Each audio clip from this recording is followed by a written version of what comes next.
Silent Hill is a 2006 psychological horror film directed by Christopher Gans and written by Roger Avery, starring Rhoda Mitchell, Sean Bean, Laura Holden,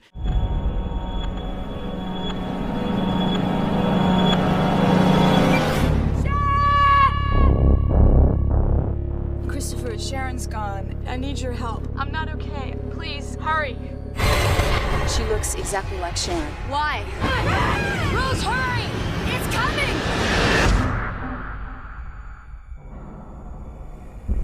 What's happening? Oh!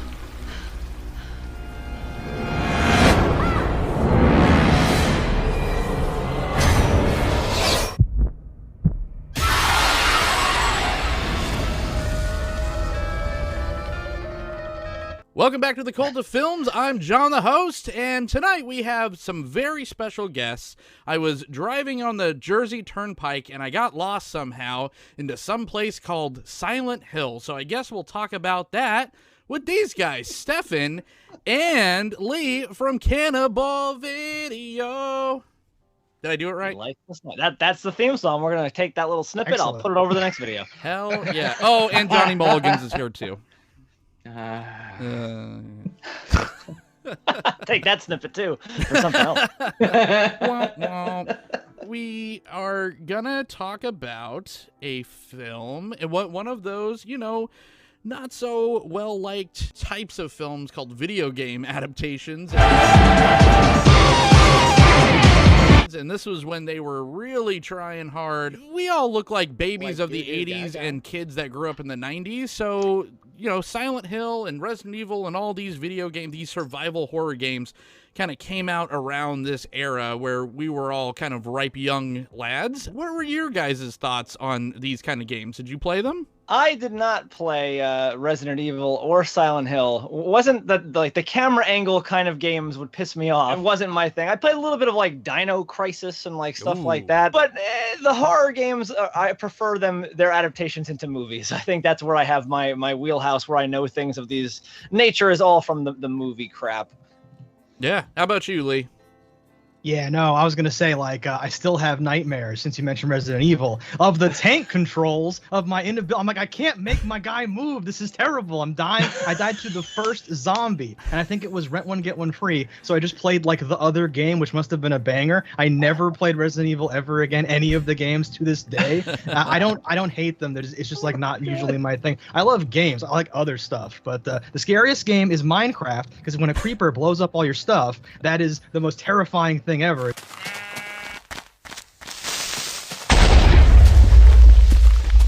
The most tense moment when you hear that thing coming for you. Weeks of hours gone. Right, of your life. Literally stealing your life like it's killing you. Exactly. You're never getting it back. Yes. And Johnny, I know you came from the era of Mortar and Pestle as your modes of fun, but did you play video games too, old man? I feel validated.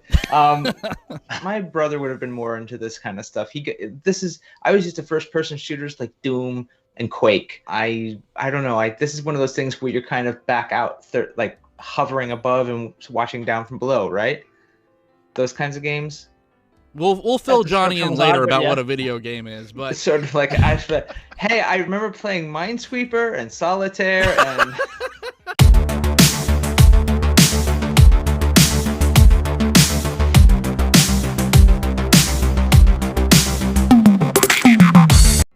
He had a hoop on a stick, and it was great.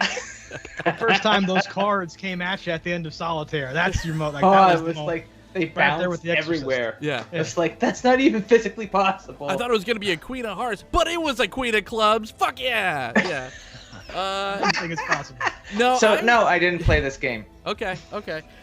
So yeah, I was really into Resident Evil 2. Well, let me rephrase that. I started playing that game, and then it scared the shit out of me. So then I was like, there's no way I'm playing Silent Hill, because everyone that I knew told me that it was the most scary game on the face of the planet.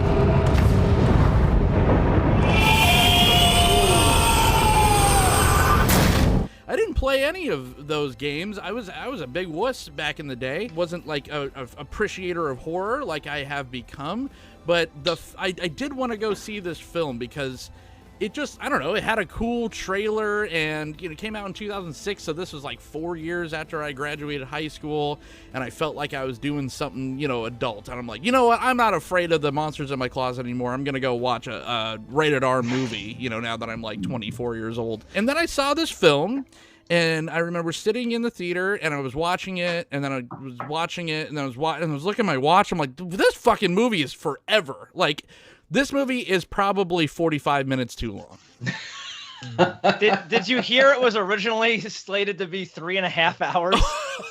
Are you kidding me? It's like a Lord of the Rings. They said based on its original script, they projected 3.5 hours. Oh my God. Of what though? Like I get that more silence and more hills, I presume. It's just like they have to go through all the monsters and they have to go through sequentially, right? Is that a thing? Do they do that? I'm not familiar with this game. Did they actually hit all the monsters in order?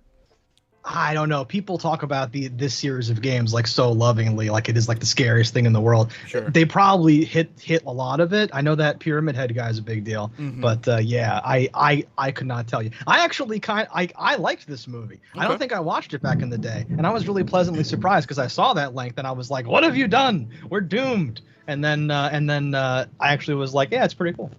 Yeah. It looks like, I think I heard the Silent Hill sirens going off because Lee just went into a different dimension for a second. I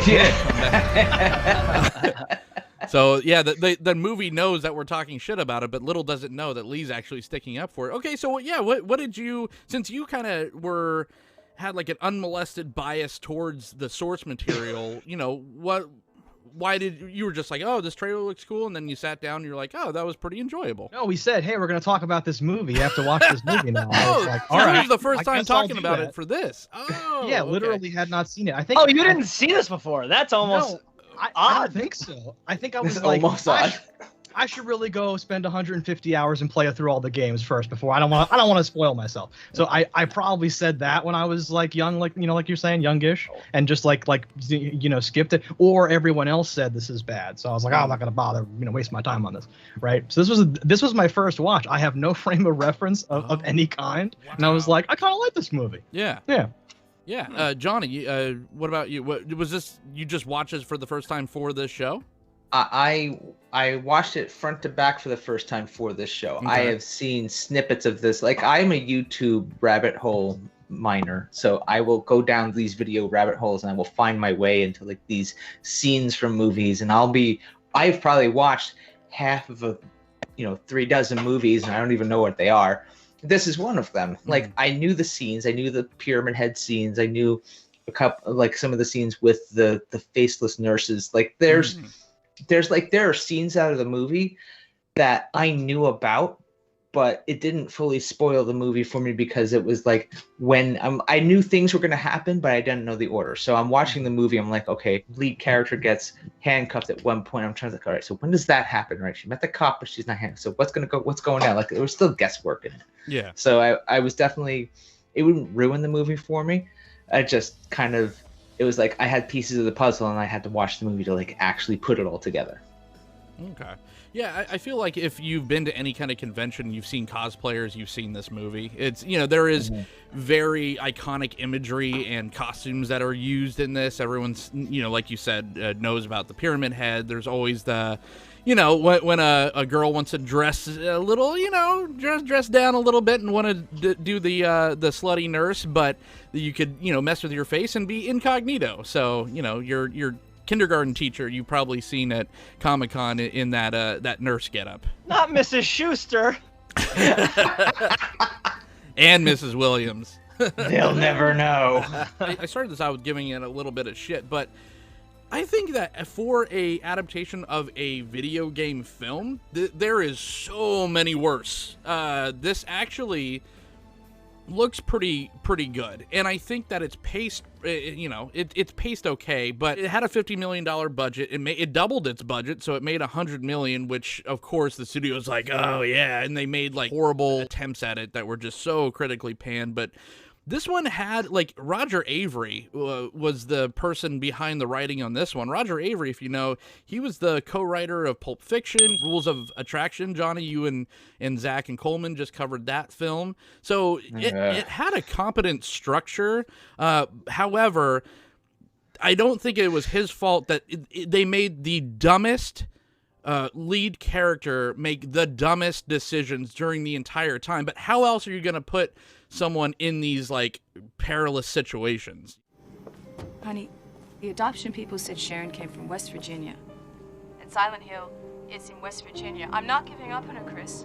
Have you actually read the websites, Rose? What did he say? Just illogical things that like wouldn't happen, period. Like the movie starts off by just her going like, oh, I'm being pulled over, fuck that shit, and she just guns it. And you're like, you are a parent, there's a child in the car, what is your end goal here? You get there, the cops behind you, you are now in jail. I don't understand it.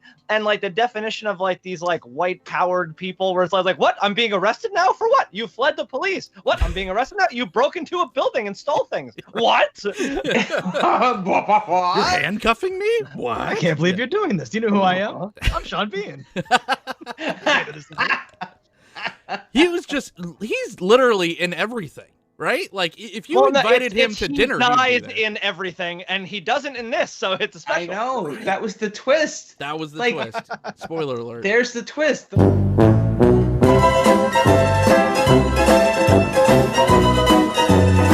one movie where, are we on spoilers? Sure. That's right. You know what? I'm going to say it again. It's after 7:59 p.m. Sunday of the opening weekend of this movie. You should have seen it by now. So, sorry. We get all the way to the end. Sean Bean's still alive, and I fell for the joke, and it didn't dawn on me till towards the end. It's like they were dead the whole time. Oh my god. No, or like, they're alive and Sean Bean is dead. Oh, and he's in hell. Okay. Which is more likely, honestly, now that you mention it. Yeah. Got him. Okay, fair. I guess. And now I'm really confused because now I don't know who's dead anymore. Right. Am I even here? Dead. It was good to see Laurie Halden too. You know, if you watch The Walking Dead or The Majestic, I guess she was probably the best actress in this film because the performances were pretty horrible. I wouldn't blame the actor so much for this script. Yeah, I don't know. I gotta give props to Alice Cridge. Is it Cridge or Craig?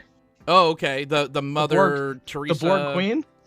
Yes, the Borg Queen. She basically they took the producers went to her, was like, you know what you did in First Contact? I want you to do that here. She pulls off Zealot really well. Yeah, it's like she's got that kind of like that calm, kind of sneaky, whispery psychopath roll down, and I think she pulled it off really. I've seen her in a couple other things, and she the roles that she does, I think she does. She needed a flavor.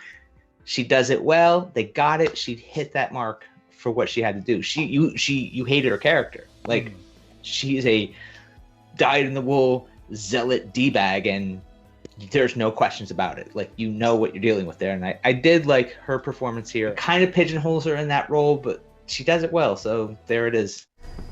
To rid the world of this demon, we must burn this child! Yeah, no arguments there. She definitely sold it.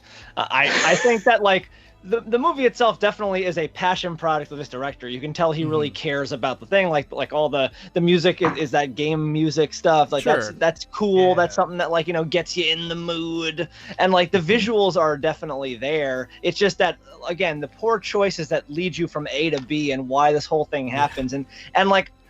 And maybe this makes sense and I'm just an idiot, but some of this timeline stuff seems ridiculous to me. And like, even if you take yourself outside of the timeline, you're like, okay, so this person that was up for adoption is the inner child of this person over here, and then she travels through time or something because it's 1974 when she's wronged, and they adopt a 9-year-old in 2000 and let's say 5 because it had to take time to get released. Like, what the hell is that? What is, for the uninitiated, Silent Hill about? I almost forgot the name of the movie. What are we watching? It is vaguely forgettable. Like I saw this theatrically, and if you said what was this about yesterday before I rewatched it, I'm like, they go to a place. It's kind of like the Upside Down. There's some mist in the air. I don't know.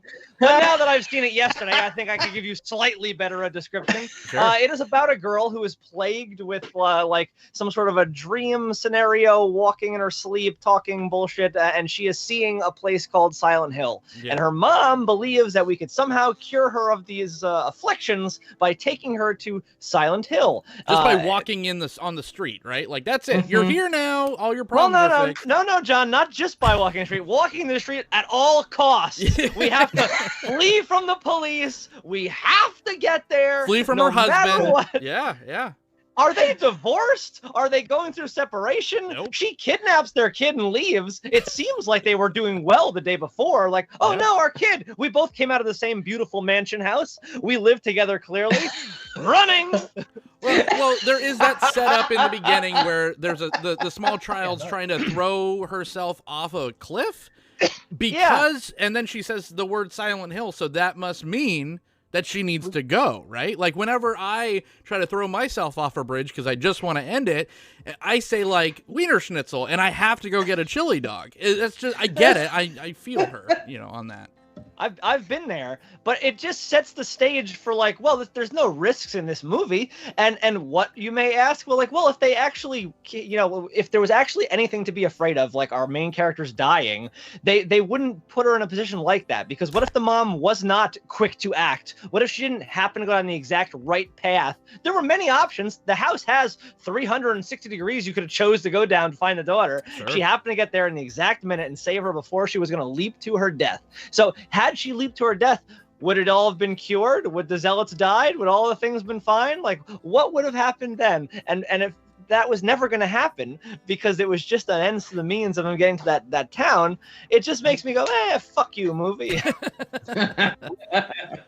Well, yeah, I mean, he brings up a good point where it's just like this this daughter, because she's not connected to the other. Okay, so like, I guess that I enjoyed watching this. I am not here to like defend, because you better fucking defend. Yeah, no, you got on this hill. You're dying on it. I will try to stop me. You literally can't unless you click the button next to my name. Then I'm dead. No, like there's a huge info dump at like the 7-hour mark, right, where they like strap you down and they explain like everything that happened and everything like that. I don't know exactly, and I think it's intentional. They're not retroactively walking you through. And when I did this, it was because of that. Like, they're not explaining that stuff. Sure. But she is like a good part of this girl, displaced and sent away from Silent Hill. They like hid her there. They said something like that, right? So it seems like she still has some of the residual pain and torment of her other self, and is possibly trying to return there for the reunification of the different split girls and all that stuff.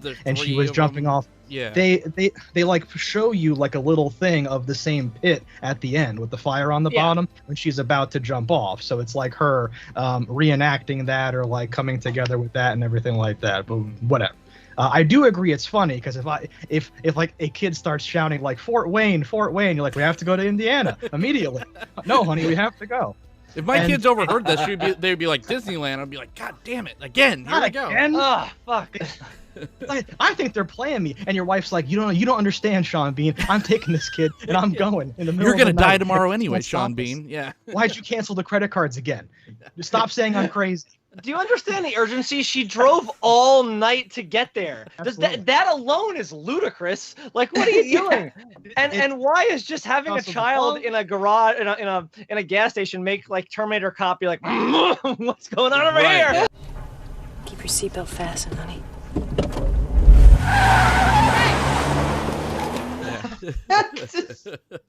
Because she loves kids who die at Silent Hill. They explain that too, because that is she can feel that this is related or something. Yes. And yeah, the mom's desperate. She's at the end of her rope. She's tried everything. She's like, no, she's getting worse. We have to go put her back in the well. Don't watch that tape. It's the whole thing. It's the whole messed up thing. And she's 7 like, I'm going. Yeah. Gas up the the SUV. We're driving till dawn. Yeah. It's yeah. I think it was a pretty decent live action adaptation of the movie Spirited Away. I mean, essentially, they get over there, they do the things. I guess okay. So if the daughter, I know we're jumping right to the end of the movie now, but she's like, don't open your eyes, and when she did, that's when the evil girl, like, it was right there. So she didn't open her eyes. How long was that, like, evil ghost gonna actually stand there and be like, I'm waiting. Like, I've been waiting so long. All you gotta do is fucking open your eyes so I could jump in your eye holes, and then you can take me home. But then they drive across the magical bridge to get out. So could they have done that the whole time if they just had faith? Like, what? Yeah, it's an Indiana Jones thing. It was there all along. It just makes me. I'm like a person who needs things to be like almost cut and dry, rational. I don't like to infer. I don't like there to be multiple options. I don't like any weird hocus pocus, no rules bullshit. And this movie is all that stuff. And the nature of the like these things are happening at the same time. Do I hear an echo of my wife? Is this actually happening? What is this thing? Is this a different world? Could I get out? Am I trapped here? I don't know. What's the difference? Like, I hate all of that shit. And like they do it in such a way that like I think could have played off of really interesting. Like if when the siren was going off, if they got blinked into a different world and they were just missing Sean Bean's character in that reality, like through some sort of oh, you were there when this went off or something happened like that. If there was a potential for crossover, if he found like something of hers, like if there wasn't all this I'm psychic and like, you know, the ghost just wants me to do things like having the flashlight work. It's like, okay, well, that's not actually a flashlight from 1974 because flashlights break after like, you know, a couple years. It would just be like that white fucking bullshit. The battery would puff up and it wouldn't work at all. Yeah. So this is a fake phantom battery that they want you to have. Right. So the ghost wants her to succeed. So the thing, she's never actually in any danger. That's what's annoying. It's all this illusion thing. Yeah. And like, you know, unfortunately the cop is there to, you know, get fucked.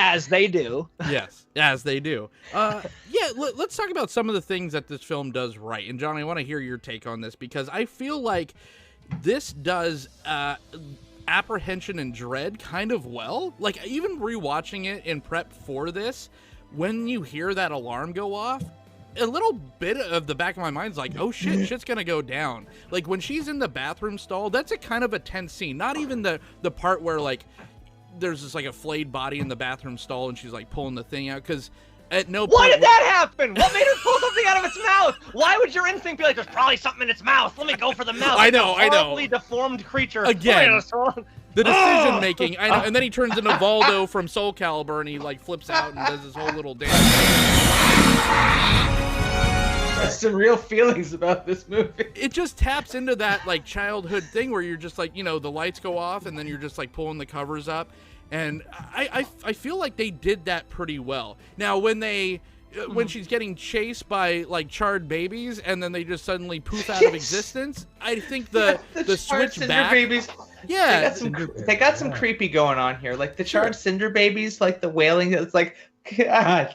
And the way they go into this dark mode, and maybe I don't know if it was the monitors I was working with, computer screen, like watching the movie, it gets really dark. And I had to brighten the screens as much as possible. I can't see a lot. I don't know if that was the same for like the theatrical presentation of it, but they take your visuals away. They give you a lot of sound and they give you just enough to know whatever is in the dark is freaking creepy.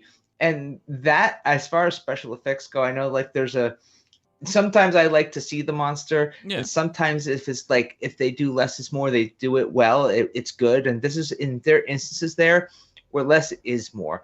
Like, you know that there's creepy bugs on the ground and they're all pitch black and you barely see them, and that stupid flashlight only gives you 3 inches of coverage. So it's like you can't see the whole damn thing. You just have to flash it around. No, that's nuts. The one time you see one of those little bugs on its back and the cop's about to step on it, it's got that just demented face. Little baby face. Oh God, it has a little face. Have a little face. What a freak show. When I saw the little baby face on it, I literally out loud went, aw. Like, it was cute. It was that little bug is adorable. Don't step on him. He's just a scared little boy. Yeah. I think that was a choice. One of my favorite parts about the whole movie is how it teaches you to dread that siren and like the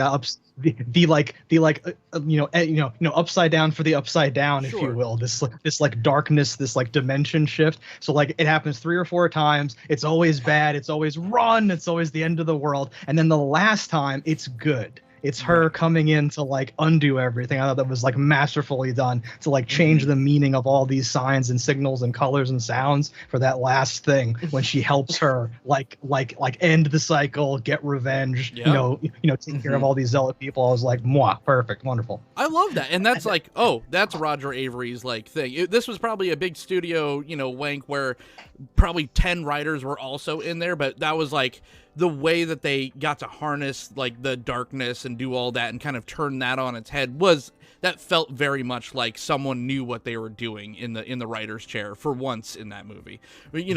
Roger Avery probably, they wouldn't let him around the dialogue for some reason because it's just atrocious. Like, no one is affected by the shit they are seeing in this film.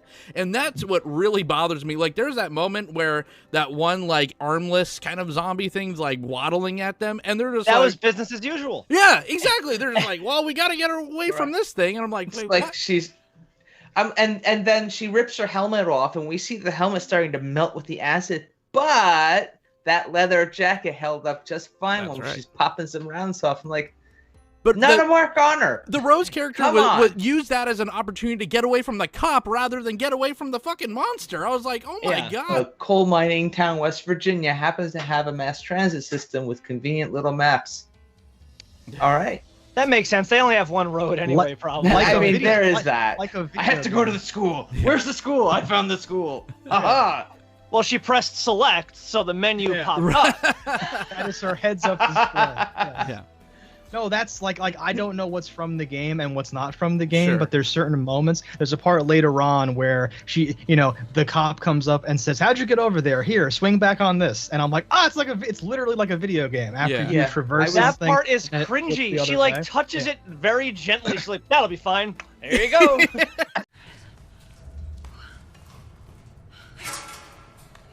Grab onto it. Now swing back around. Okay. What? You just sentenced someone to death. I thought her comfort level at shooting that armless person cuts right out of like probably police training 101, where they're like, do you see somebody with a physical or mental handicap? Shoot them many times. Because it was like nothing. There was not even a pause. Like she's like, stop. She's like, it's always better to ask for forgiveness. Stop wiggling. Yeah. You're weird. You're low poly. I don't like it. I'm opening fire. The fire babies, something about them too is that they get her and just like it's like, oh, it's over, whatever. Here's tinnitus, you're fine. Like more of that, like it's just a game, whatever. Cutscene. The darkness. It says you. But they're touching her. It's like I don't know. I feel like she should at least have a wound or something. They're fucking burning fire babies. She didn't even lose a boot. Like, come on, man. She lost her lighter, which honestly isn't that a great travesty. I want to know what was on the other side of Chernobyl too. Like, because yes, there's the magical bridge that they crossed over, but Sean Bean and the other guy, whatever, the other cop with the messed up hands, Kim Koteas Tig from Sons of Anarchy. Yeah, exactly. They must have came through the back route because there was no mention of like, oh, we had to go through that bridge or that we had to jump over that ravine. No, they're just like, okay, we're here now. Everything's cool. They're just walking through Silent Hill. No, John, you're missing the point. There is no ravine. The ravine was never there. Right. It was all in our heads. It was inside you all along. You just had to believe. Thank you for believing. Nah, man, that's the catch. It's like they give you these hints. You see the absurdities and you're like, oh, maybe it's an actual haunted town, maybe it's an altered dimension, maybe they're in purgatory and they're dead because there's ash falling from the sky and they both died in the car crash. Sure. Like, I think they're in her dream and they were only able to access it because they both hit their heads and passed out while on that side of the gorge. They died in Silent Hill, so they joined this like zealot troop who were also stuck in this purgatory or whatever with their sleeper agent, the girl who was gonna like do the stuff and break the cycle, make it right. Yeah. The other thing that this film did well, I think, is the practical effects. I think we've already touched on the costumes, but the actual gore looked pretty great. That moment where Pyramid Head just picks up that chick and rips her skin off and throws it at her character. That was...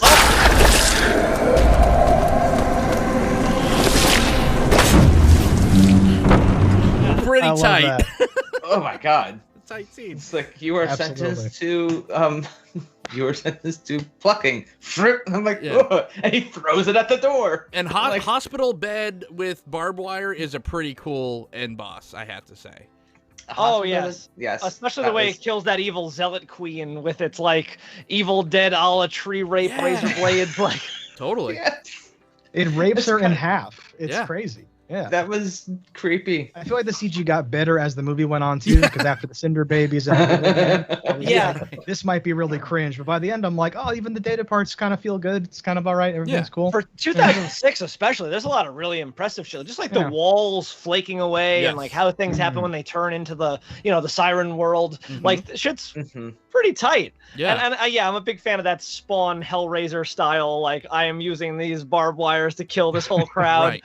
Yes. And if they even just cut out 45 cuts minutes through of the door. useless exposition and just did more of that, this would have been a really cool film, right? Like, it was just so much fluff, so much padding to get to a runtime. That, who in their right mind would make this more than 90 minutes long? Like, well, I think you got to figure, you got to think about who is their target audience, and it was a bunch of video game fans for this franchise, and I think that's what was going on. It's like one thing I felt was happening as I watched the movie is you go through it almost feels like you're kind of being taken from scene to scene. Like if you've played any of like more modern games, you can go and find like the theatricals only video compilations of like a Batman game, and they show you all the movie dialogue through the entire game.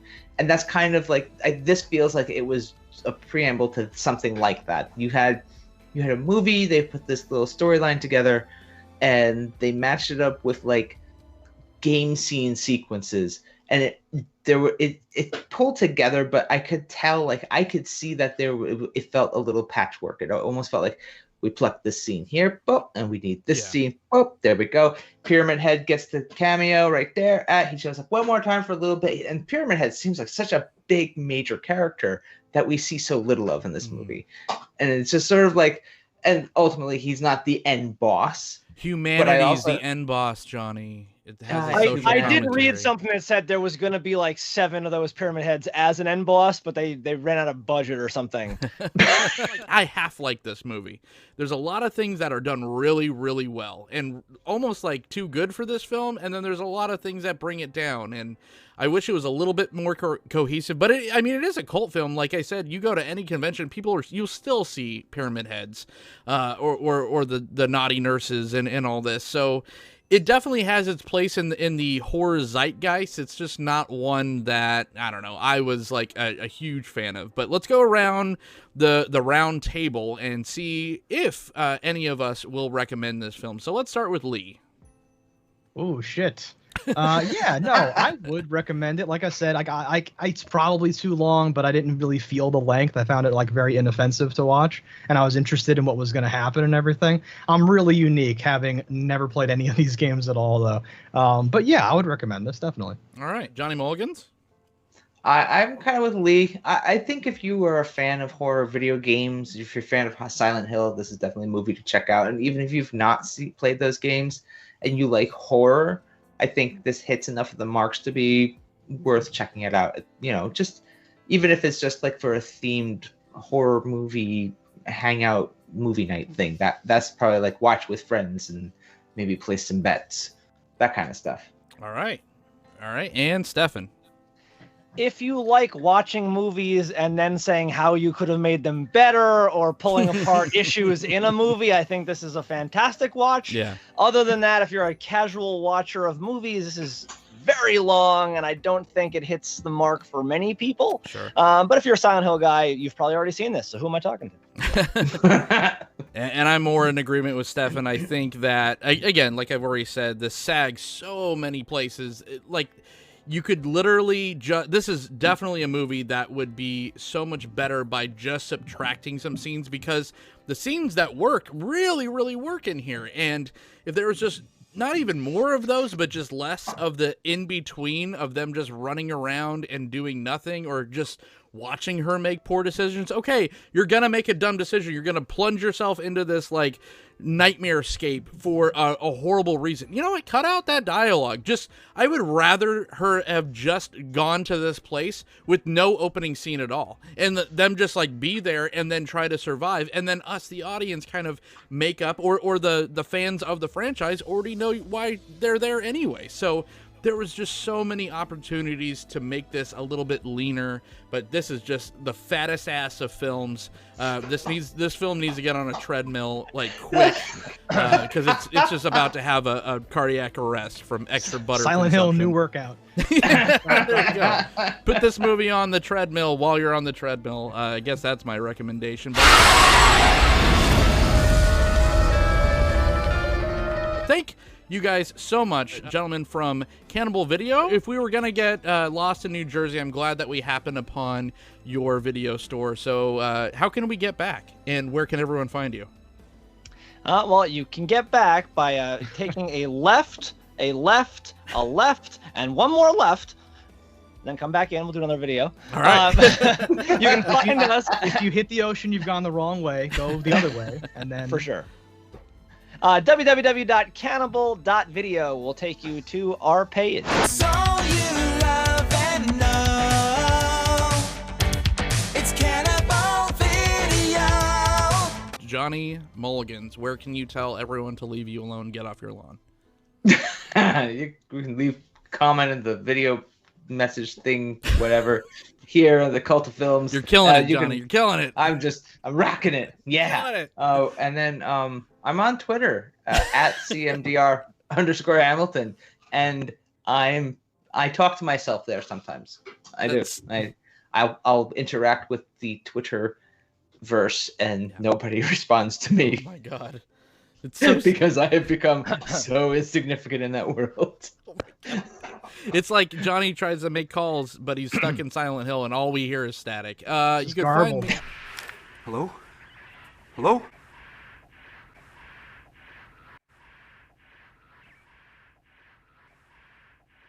You can find me at John the Host on Twitter. You could also follow this very show at The Cult of Films. You could download this on all your favorite podcasting sites like iTunes and Spotify's. Leave us little bugs with baby faces or, pyramid heads, whatever. We like cosplaying as well. Thanks for joining us, and we'll see you next time.